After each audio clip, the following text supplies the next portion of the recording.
Good afternoon students. आज हम लोग इंग्लिश प्रोज के दूसरे chapter a letter to God के बारे में अध्ययन करेंगे। A letter to God.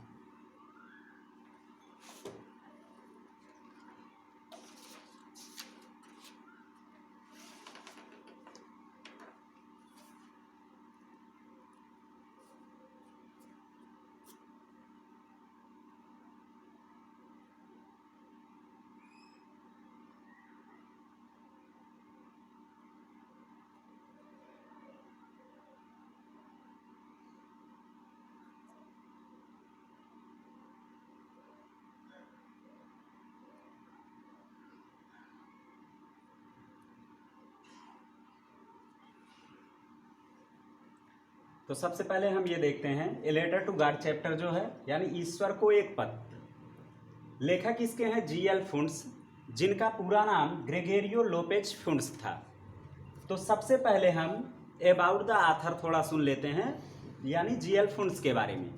GL. फुंस यानी ग्रेगोरियो लोपेज फुंस का जन्म मैक्सिको में वेराक्रूज सिटी है, एक वेराक्रूज जिस सिटी का नाम है, इसी वेराक्रूज नामक शहर में मैक्सिको के, ये मैक्सिको सिटी मैक्सिको में पड़ता है, मैक्सिको के वेराक्रूज नामक शहर में 1897 ईस्वी में इनका जन्म हुआ था। और इनका जन्म एल मोमी नाम का एक रैंच था। रैंच का मतलब होता है पशु फार्म।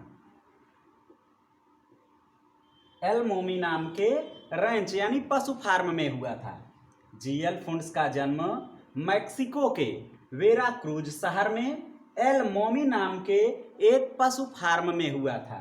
पशु फार्म का मतलब ये होता है, जैसे हम लोग अपने यहाँ डेयरी कहते हैं, यानी जहाँ जानवरों की देखभाल की जाती है। तो जी.एल. फुंस, जिनका पूरा नाम ग्रेगोरियो लोपेज फुंस था, इनका जन्म मैक्सिको के वेराक्रूज शहर में एल मोमी नाम के एक पशु फार्म में हुआ था। जी.एल. फुंस मैक्सिको के उपन्यासकार, कवि, पत्रकार और स्वतंत्रता सेनानी थे। इन्होंने मैक्सिको क्रांति जब आरंभ हुई तो उस समय इनकी उम्र 15 वर्ष थी। तो जी.एल. फुंस 15 वर्ष की उम्र में ही अपने लेखों को लिखना आरंभ कर दिए, और उस समय मैक्सिको की क्रांति आरंभ हुई थी। और इनके लेखों में सर्वाधिक मैक्सिको की क्रांति से संबंधित लेख होते थे, और साथ ही साथ नागरिकों की समस्याओं से संबंधित लेख ये लिखा करते थे। जी.एल. फुंस को 1935 ईस्वी में मैक्सिको का विज्ञान और कला का राष्ट्रीय पुरस्कार दिया गया, यानी 1935 में इन्हें जी.एल. फुंस को विज्ञान और कला का राष्ट्रीय पुरस्कार प्रदान किया गया।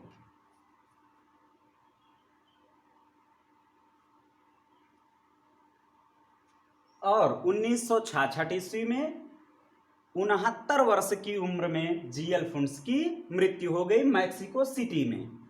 फिर से एक बार देख लीजिए, जी.एल. फुंस मैक्सिको के एक उपन्यासकार, कवि, पत्रकार और स्वतंत्रता सेनानी थे, जिनका जन्म 1897 ईस्वी में मैक्सिको के वेराक्रूज नामक शहर में एल मोमी नाम के एक पशु फार्म में हुआ था।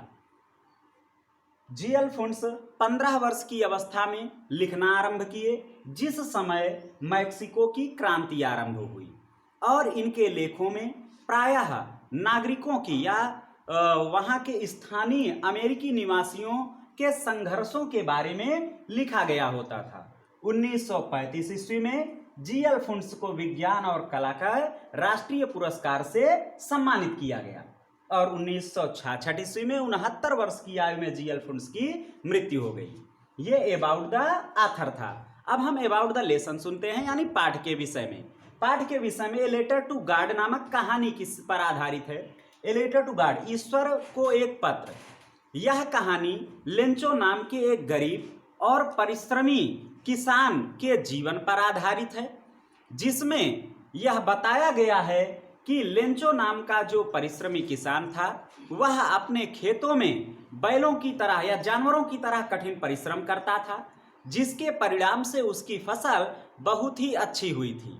लेकिन उसको ऐसा महसूस हुआ कि अगर शायद थोड़ा बहुत बारिश हो जाए तो उसकी फसल और भी बेहतर हो जाएगी। जिस दिन उसने ये बात सोचा उसी दिन शाम के समय जोर जोर से बारिश होने लगी, और जब बारिश होने लगी तो लेंचो उन बारिश की बूंदों का सुखद एहसास लेने के लिए बाहर गया, और उसने ये सोचा कि अब उसकी फसल और भी बेहतर हो जाएगी, अच्छे से उसमें पैदावार होगी। लेकिन कुछ समय बाद होता क्या है कि बारिश के साथ तेज आंधी चलने लगती है और बड़े बड़े ओले गिरने लगते हैं, जिसका परिणाम यह होता है कि उसकी फसल पूरी तरह से बर्बाद हो जाती है और उसके खेत पूरी तरह से बर्फ के टुकड़ों से ढक जाते हैं, और वो निराश हो जाता है और सोचता है कि उसकी सहायता कौन करेगा, क्योंकि जहां पर उसका घर स्थित था उसके आसपास कोई भी घर नहीं था। तो अब लेकिन जब उसे ये महसूस हुआ कि अब उसकी सहायता कोई नहीं करेगा और वो उनके पास खाने को भी अनाज नहीं है, तो वो इस वर्ष भूखों मर जाएंगे। लेकिन लेंचो नामक जो किसान था उसका ईश्वर में अटूट विश्वास था, और उसे ऐसा विश्वास था कि ईश्वर सबकी मदद करते हैं, यानी अगर कोई भी व्यक्ति किसी की मदद नहीं करता है तो ईश्वर जरूर व्यक्ति की मदद करते हैं। तो यही सोच करके लेंचो ईश्वर के नाम एक पत्र लिखता है और उनसे पैसे मांगता है, और कुछ समय बाद उसको वह पत्र जब डाकघर में डाल देता है तो डाकिया उस पत्र को प्राप्त करता है, और उसमें जब इस तरह की बातें देखता है कि ईश्वर को पत्र लिखा गया और उनसे पैसे मांगा गया है, तो वह डाक बाबू को पत्र दिखाया, और डाक बाबू पहले तो उस पत्र पर हंसा पत्र को देखकर, लेकिन तुरंत ही उसने यह सोचा कि अगर इस पत्र का जवाब नहीं दिया गया तो इस व्यक्ति का ईश्वर पर से भरोसा उड़ जाएगा। इसलिए वह स्वयं अपनी तनख्वाह का कुछ पैसा दिया और अपने कर्मचारियों और साथियों से भी कुछ पैसे इकट्ठे करके लेंचो को भेजने के लिए विचार किया। लेकिन उसने बहुत अधिक प्रयास करने के बावजूद भी डाक बाबू 100 पीसोज इकट्ठा नहीं कर पाया, वह केवल 70 पीसोज इकट्ठा कर पाया। और यही कारण था कि वो 70 पीसोज एक पत्र लिफाफे के अंदर रखता है और ऊपर ईश्वर का के नाम का हस्ताक्षर करके लेंचो को, जब दूसरे दिन रविवार को लेंचो आता है तो उस पत्र को थमा देता है। जब लेंचो उस पत्र को देखता है तो उसमें केवल पैसे पाता है और ईश्वर का हस्ताक्षर किया गया था, तो उसे ये महसूस हुआ कि शायद ईश्वर ने उसकी बात सुन ली है और उसकी सहायता के लिए ये पैसे भेज दिए हैं। लेकिन जैसे ही वो पैसे गिनता है उसमें वो ये देखता है कि उसे केवल 70 पीसोज पैसे प्राप्त हुए हैं, और इस कारण से वो क्रोधित हो जाता है और दोबारा पत्र लिखता है, और पत्र में अब की ये लिखता है कि हे ईश्वर, आप से मैंने जो पैसों की सहायता मांगी थी 100 पीसोज की, उसमें से केवल 70 पीसोज मुझे मिले हैं। मुझे ऐसा लगता है कि डाकघर के कर्मचारियों ने बीच में पैसे निकाल लिए हैं, इसलिए आप ऐसा करिए कि मुझे शेष 30 पीसोज पैसे भी भेज दीजिए, क्योंकि मुझे उन पैसों की बहुत अधिक आवश्यकता है। लेकिन ध्यान रखिएगा कि अब की बार जो पैसा आप भेजिएगा उसे डाकघर से के द्वारा या डाक के द्वारा मत भेजिएगा, क्योंकि डाकघर के कर्मचारी बेईमानों के समूह हैं या चोर हैं। तो इस प्रकार से वो पत्र को पुनः पत्र पेटिका में डाल देता है और यही से कहानी खत्म हो जाती है। तो ये कहानी का जो आधार है वो किसी एक व्यक्ति के दृढ़ विश्वास और उस दृढ़ विश्वास के बारे में प्रकट किया है, और इस कहानी से हमें यह सीख मिलती है कि अगर हमें किसी कार्य के प्रति दृढ़ विश्वास है तो निश्चित रूप से हम उस कार्य में सफलता प्राप्त करेंगे। जैसा कि लेंचो को यह दृढ़ विश्वास था कि ईश्वर उसकी सहायता करेंगे और उसके पत्रों का जवाब भी देंगे। ये बात अलग की है कि ईश्वर किसी को पैसे के रूप में या उसके जवाब पत्र के रूप में नहीं दे सकते हैं, और लेंचो को भी ईश्वर ने जवाब नहीं दिया, ना ही पैसे दिए, लेकिन फिर भी उसको ये विश्वास था, जिस दृढ़ विश्वास के कारण उसको प्रत्यक्ष या अप्रत्यक्ष रूप से सहायता मिली। तो इस कहानी से हमें यह सीख दी गई है कि अगर किसी भी कार्य के प्रति हमें दृढ़ विश्वास है तो निश्चित तौर पर हम उस कार्य को पूरा कर लेंगे, या अगर हम कुछ भी चाहते हैं पूरी दृढ़ विश्वास से, पूरी शिद्दत से, तो वो वस्तु हमें निश्चित रूप से प्राप्त हो जाती है। तो ये इस पाठ का उद्देश्य था। अब हम चैप्टर स्टार्ट करते हैं। चैप्टर स्टार्ट है the house the only one in the entire valley sat on the crest of a low hill. The house means होता है घर। अब यहाँ पे हाउस के पहले द का यूज किया गया है, यानी वो किसी एक विशेष घर की ओर संकेत कर रहा है। तो यहाँ पे इसलिए हाउस के पहले द का यूज हुआ। तो द हाउस मीन्स वह घर। द ओनली वन मीन्स केवल एक। इन मीन्स में द इंटायर वैली संपूर्ण घाटी में। उस संपूर्ण घाटी में वह केवल एक घर था। सैट मीन्स स्थित था। ऑन द क्रेस्ट चोटी पर, ऑफ ए लो हिल निचली पहाड़ी के। लो मीन्स होता है निचली, हिल पहाड़ी। The house the only one, वह घर द ओनली वन जो बिल्कुल अकेला था। इन द इंटायर मीन्स संपूर्ण। इंटायर का मतलब होता है संपूर्ण, या इसी का हम होल कहते हैं। वैली घाटी, सैट स्थित था ऑन द क्रेस्ट चोटी पर, ऑफ ए लो मीन्स निचली हिल पहाड़ी के। उस संपूर्ण घाटी में वह केवल एक घर था जो एक निचली पहाड़ी की चोटी पर स्थित था। अर्थात यहाँ पर यह बताया गया कि जो इस कहानी का मुख्य पात्र लेंचो है, उसका घर जो था एक ऊंची पहाड़ी थी, और उसी पहाड़ी की एक निचली चोटी थी जिस पर उसका घर स्थित था। और लेंचो का घर उस पहाड़ी में केवल एक अकेला घर था, बाकी उस पहाड़ी में अन्य किसी भी व्यक्ति का घर स्थित नहीं था। फिर आगे कह रहे हैं, from this height one could see the river and the field of ripe corn dotted with the flowers and that always promised a good harvest. From this height, उस ऊंचाई से, फ्रॉम मीन्स से, दिस मीन्स इस, height ऊंचाई से, इस ऊंचाई से वन कोई भी व्यक्ति, कुड सी देख सकता था, द रिवर नदी को, एंड द फील्ड खेत को, of ripe corn, ripe means पकी हुई, कॉर्न मीन्स फसल या अनाज, डॉटेड विथ फ्लावर्स मीन्स फूलों से लदा हुआ, डॉटेड लदा हुआ, विथ फ्लावर्स फूलों से, दैट जो कि ऑलवेज हमेशा, प्रॉमिस्ड वादा करते थे, ए गुड हार्वेस्ट एक अच्छी फसल का। उस ऊंचाई से कोई भी व्यक्ति नदी को और फूलों से लदी हुई पकी फसल के खेतों को देख सकता था, जो कि हमेशा एक अच्छी फसल देने का वादा करते थे। यहाँ पर लेखक जी अल्फोंस ये बता रहे हैं कि जो ऊंचाई थी, जिस ऊंचाई पर लेंचो का घर स्थित था, उस ऊंचाई से नीचे देखने पर नदी और खेत खलिहान पूरी तरह से स्पष्ट रूप से दिखाई देते थे। और जो खेत खलिहान थे उसमें फसलें पूरी तरह से फूलों से लदी हुई थी, जो इस बात का स्पष्ट संकेत देते थे कि फसलों की पैदावार बहुत ही बेहतर होगी। एक बार पुनः पैराग्राफ का अध्ययन करते हैं। The house the only one in the entire valley sat on the crest of a low hill. उस संपूर्ण घाटी में वह केवल एक घर था जो निचली पहाड़ी की चोटी पर स्थित था। From this height one could see the river and the field of ripe corn dotted with the flowers that always promised a good harvest. उस ऊंचाई से कोई भी व्यक्ति नदी को और फूलों से भरे हुए पकी फसल के खेतों को देख सकता था, जो हमेशा अच्छी फसल देने का वादा करते थे। The only thing the earth needed was a downpour or at least a shower.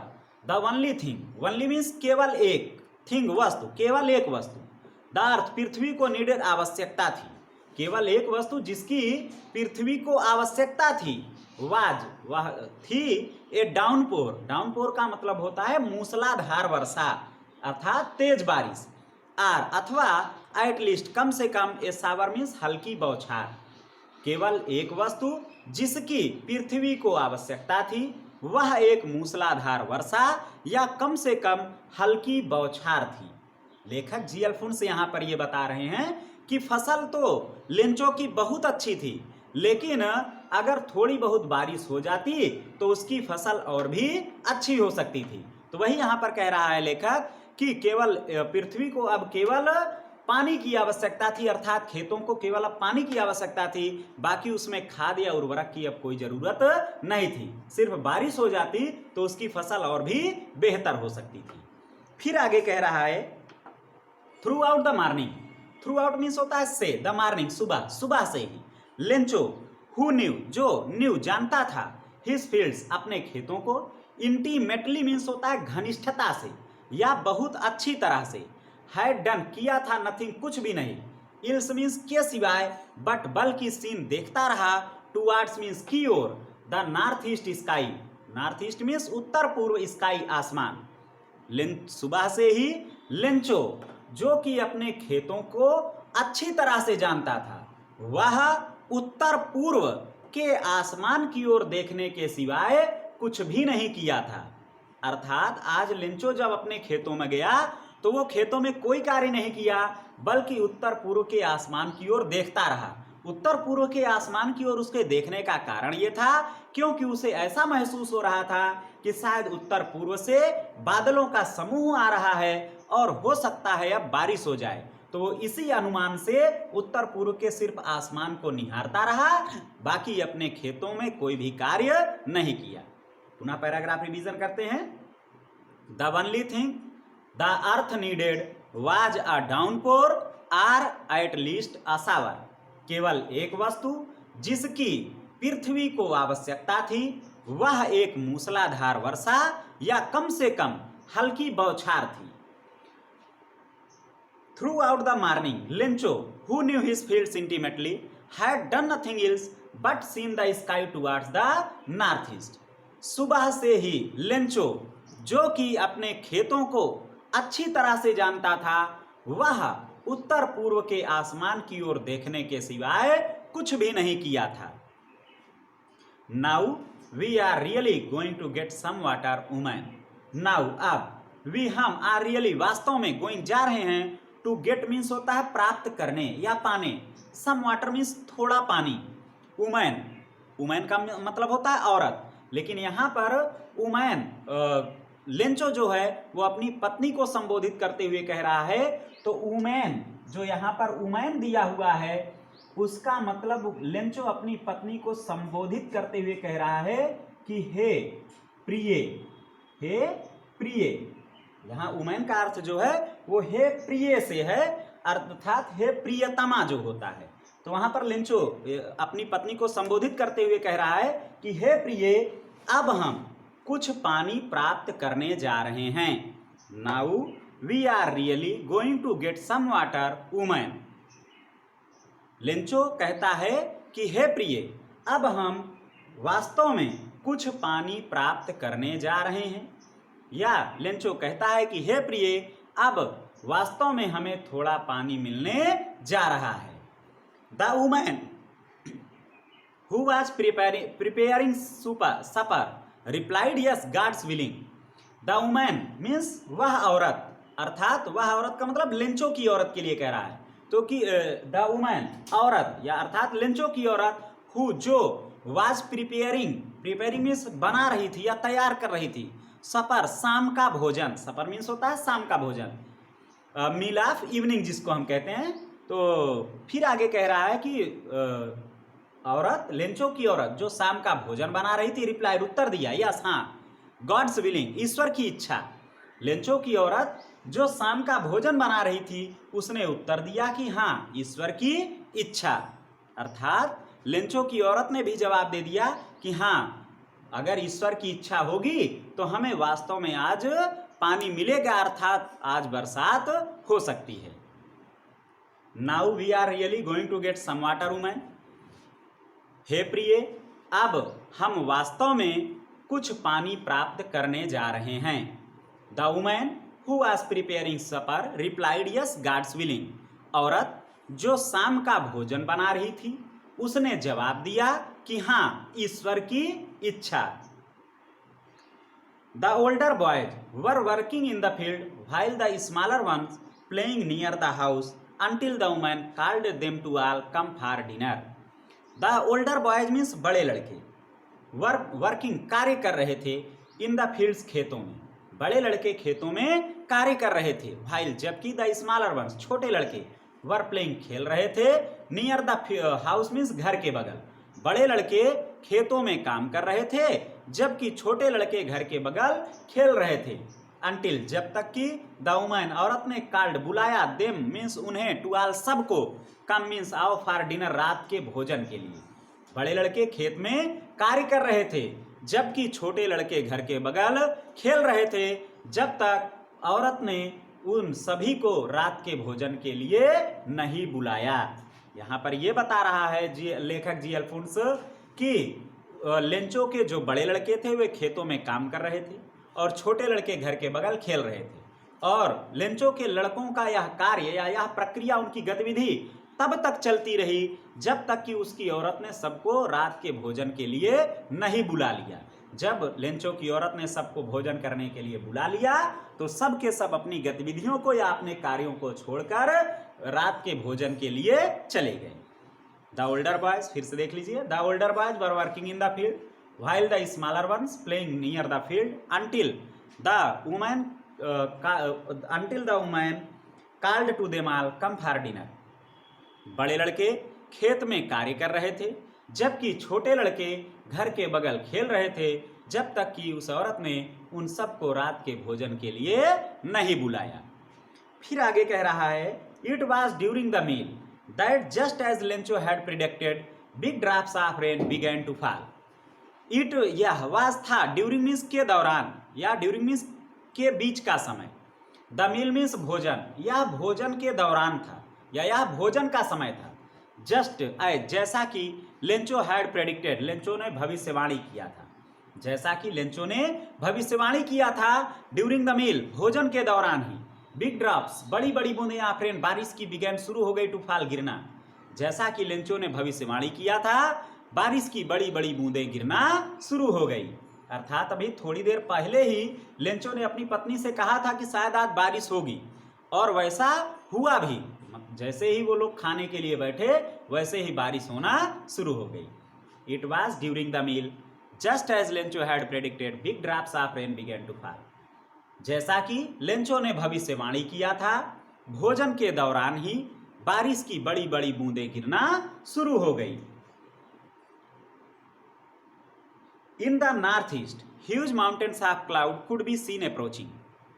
In the northeast, उत्तर पूर्व, sky in the northeast, उत्तर पूर्व की ओर, huge means विशाल, mountain means होता है पर्वत ऑफ क्लाउड्स, बादलों का, बादलों का विशाल पर्वत उत्तर पूर्व दिशा की ओर, could be seen देखा जा सकता था, approaching आते हुए, उत्तर पूर्व दिशा की ओर बादलों का विशाल पर्वत आते हुए देखा जा सकता था।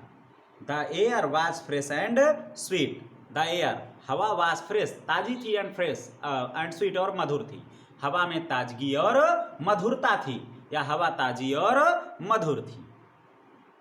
फिर से देख लीजिए, It was during the meal that just as Lencho had predicted, big drops of rain began to fall।